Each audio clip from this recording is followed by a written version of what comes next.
And it made everyone forget the extreme reach that the Raiders made with the 4th overall pick just 2 picks before Jones with taking Clelin Ferrell. And so hi guys, I'm Jake, and I'm going to see whether or not the Giants should have taken Daniel Jones with the 6th overall pick. And in this short evaluation, it's not going to be like how it is now with his performance now. It's going to be on his draft profile at the time he was drafted and if that was the right move. So I think you guys know what's going to happen, so let's just get right to the video. So with the 6th overall pick, the only quarterback the Giants saw them getting at the time was Dwayne Haskins, or the guy that they actually wanted them to get. And people were mad that they took Daniel Jones, and their main argument is because of their stats. It was funny, I don't agree with this all, but I saw something Max Kellerman was saying on how Dwayne Haskins should have been picked 6th overall because he threw 50 touchdowns, 70% completion percentage, and he had over 4,800 yards, so he was like, obviously, he was better than Daniel Jones, who only threw 22 touchdowns that year. And this is also a lot of the people's argument. Dwayne Haskins put up way better numbers than Daniel Jones coming out of college.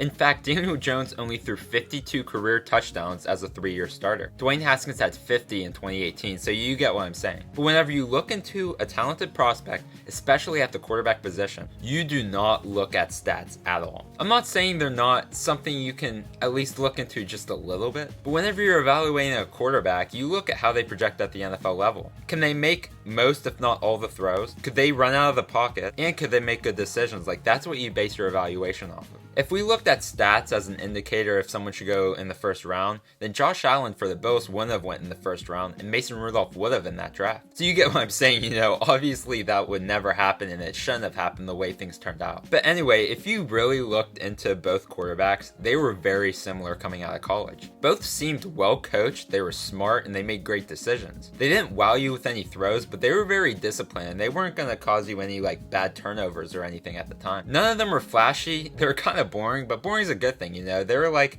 Mac Jones of this year. And I feel like a lot of people mistook Dwayne Haskins as flashy because, he threw 50 touchdowns and stuff like that. But really, he was just a boring quarterback like Daniel Jones. And neither could, wow you with their arm like Mahomes can, or Josh Allen, or Aaron Rodgers. But again, they're both pretty good. And also, another argument that Giants fans had were, Daniel Jones is fine, it's not the worst thing in the world that they took him, but they shouldn't have taken him 6th overall. In fact, they should have taken him 17th or something later. But for the record, we don't know if Daniel Jones would have lasted that far if they would have traded down. The Broncos traded out of the 10th pick with the Steelers. So maybe the Broncos were kind of interested in Jones, and whenever they realized they couldn't take him, they decided to trade down. And the Dolphins traded for Josh Rosen, after the first round. So maybe there's a little bit of interest there, and they realized they couldn't get him, so they traded for Rosen. You never know. And Gettleman even said, teams were interested in Jones after the 6th pick. And if you feel at any point that your quarterback is going to be taken after the pick you have, you take him right away. It doesn't matter where he's projected to go, how talented he is to other people's eyes. If that is your quarterback, you take him with your earliest pick. And also, if Dwayne Haskins was this flashy, amazing quarterback prospect, where were all the teams that wanted him after Daniel Jones? Just remember, Haskins fell to the 15th overall pick.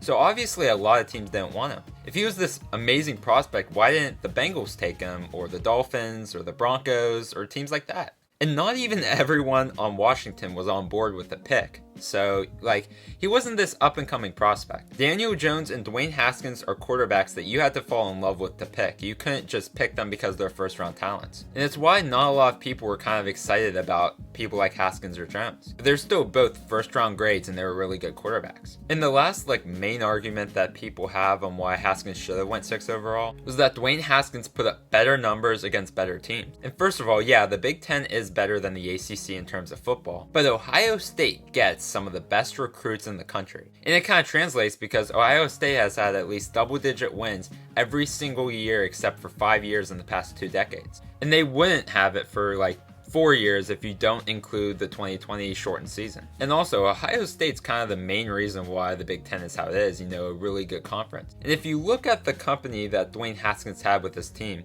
they had 8 players drafted in 2019. This included his starting running back and his 2 starting receivers. That is some crazy talent to have on your team, and that could really help towards your numbers. Meanwhile, Daniel Jones didn't have that much company. Before Daniel Jones got drafted, Duke only had 8 players get drafted since 1998. and they haven't had anyone drafted since 2015. And the only player that Daniel Jones threw to that ever got drafted was Noah Gray in 2021. So at the time, Daniel Jones got little to no help at all. And honestly, he still played pretty well. Daniel Jones led Duke to one of the 5 winning seasons they've had since 1995. And he got them at 8-5, which is impressive for Duke. You know, that's a high win total, not to be rude. And I can imagine if Daniel Jones and Dwayne Haskins switch colleges, you know, they switch roles, they would switch numbers as well. It's not because one's better than the other, it's because they're both very similar quarterbacks. And now whenever I'm evaluating a quarterback, like just for fun, you know, I like a guy with a huge arm who can scramble out of the pocket and who can make really good decisions. So really the only quarterback I would have drafted in that draft, like high overall, would be Kyler Murray. And it's only because he has exactly those traits that I just mentioned. But I still give Daniel Jones and Dwayne Haskins first round grades at the time. It's just all about specific quarterback preference, you know, who you actually really want to take. So should Daniel Jones have gone 6th overall in the 2019 NFL draft?